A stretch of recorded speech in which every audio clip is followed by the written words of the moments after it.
মারা গেছেন বিএনপির চেয়ারপারসন ও সাবেক প্রধানমন্ত্রী বেগম খালেদা জিয়া। ফুসফুস ও হৃদযন্ত্রে সংক্রমণ সহ একাধিক জটিলতায় রাজধানীর এভারকেয়ার হাসপাতালের সিসিইউতে চিকিৎসাধীন অবস্থায় তিনি শেষ নিঃশ্বাস ত্যাগ করেন। আমাদের চেয়ারপারসন দেশনেত্রী বেগম খালেদা জিয়া ছাড়াই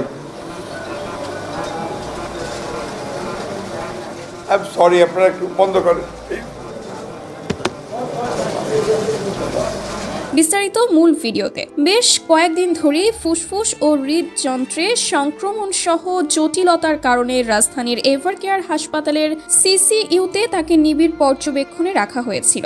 সংকটাপন্ন অবস্থার খবর পেয়ে মধ্যরাতে বিএনপির বিভিন্ন শীর্ষস্থানীয় নেতা নেত্রীরা হাসপাতালে ভিড় করেন। এর আগে তার শারীরিক অবস্থার কিছুটা উন্নতির কথা জানা গেলেও বর্তমানে তা আবারও চরমভাবে অবনতি ঘটে। বিভিন্ন গণমাধ্যমের প্রতিবেদন এবং স্বজনদের সামাজিক যোগাযোগ মাধ্যম পোস্ট অনুযায়ী তার অবস্থাকে অত্যন্ত আশঙ্কাজনক বলে জানানো হয়। এই অবস্থায় তো কোনো মানুষই যে একেবারে আশঙ্কার ঊর্ধ্বে সেটা তো বলার সুযোগ নাই।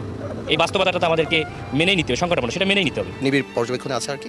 ইনশাআল্লাহ আল্লাহ তাআলা কাছে আপনারা দোয়া করবেন, দেশবাসীর কাছে দোয়া চাই, এটাই আর কিছু না। আমরা সবাই মিলে দোয়া করব ম্যাডামের জন্য। এদিকে বেগম খালেদা জিয়ার শারীরিক অবস্থার অবনতি দেখে বিভিন্ন রাজনৈতিক দলের নেতাকর্মীরা বলেন, রাজনীতি দল মত ও মতাদর্শের ঊর্ধ্বে উঠে আমরা তার দ্রুত সুস্থতার জন্য সবার কাছে দোয়া কামনা করছি। বেগম খালেদা জিয়ার পরবর্তী আপডেট জানতে আমাদের সঙ্গেই থাকুন।